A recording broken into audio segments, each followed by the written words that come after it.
दोस्तों आज हम बात करने जा रहे हैं इस्लाम धर्म का इतिहास और उसके सिद्धांत के बारे में। जी हाँ दोस्तों, मोहम्मद साहब को इस्लाम धर्म का संस्थापक माना जाता है। मोहम्मद साहब का जन्म 570 ईस्वी में अरब के मक्का शहर के कुरैश कबीले में हुआ था। मोहम्मद साहब के जन्म के दिन को ही ईद उल मिलाद उन नबी के नाम से जाना जाता है। दोस्तों, मोहम्मद साहब के पिता का नाम अब्दुल्ला तथा माता का नाम आमिना था। मोहम्मद साहब के माता पिता का जल्द इंतकाल होने के कारण उनका पालन पोषण उनके चाचा अबू तालिब ने किया था, जो कि एक व्यापारी थे। मोहम्मद साहब प्रारंभ से व्यापार का काम किया करते थे, इसलिए उन्हें दूसरे देशों में भी जाना पड़ता था और इसी दौरान उनकी मुलाकात अन्य धर्म के लोगों से हुई तथा उन्हें एकशवाद, एक ही ईश्वर का ज्ञान हुआ। मोहम्मद साहब को 40 वर्ष की उम्र में सत्य का ज्ञान प्राप्त हुआ और इसी समय उन्हें एक देवदूत के द्वारा संदेश दिया गया कि अल्लाह के सिवा कोई दूसरा ईश्वर नहीं है तथा तुम इसके पैगंबर हो। ज्ञान प्राप्ति के बाद मोहम्मद साहब ने इस्लाम का प्रचार प्रसारण शुरू किया और सबसे पहले उनकी पत्नी खादीजा,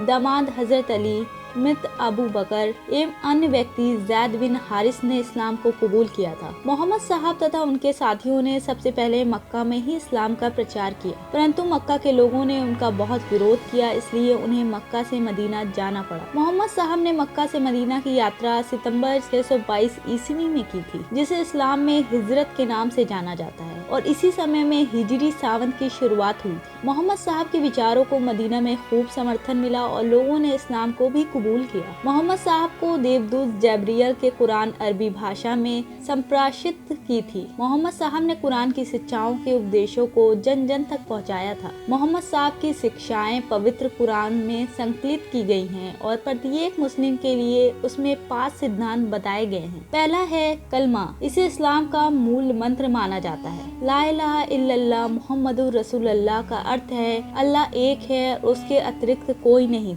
हजरत मोहम्मद साहब उसके पैगंबर हैं। दूसरा नमाज।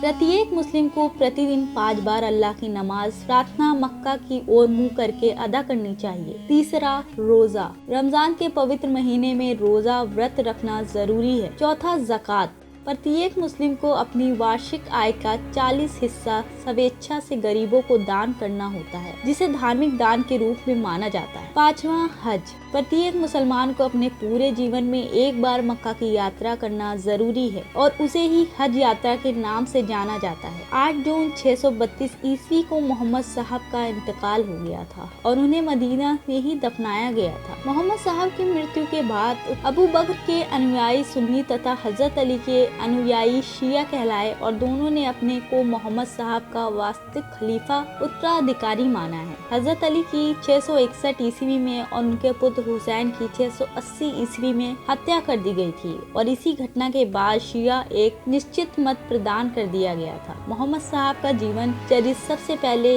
इब्ने इशाक ने ही लिखा था। दोस्तों, आपको हमारा वीडियो कैसा लगा हमें कमेंट करके जरूर बताएं। हमारे वीडियो को लाइक करें, हमारे चैनल को सब्सक्राइब करें।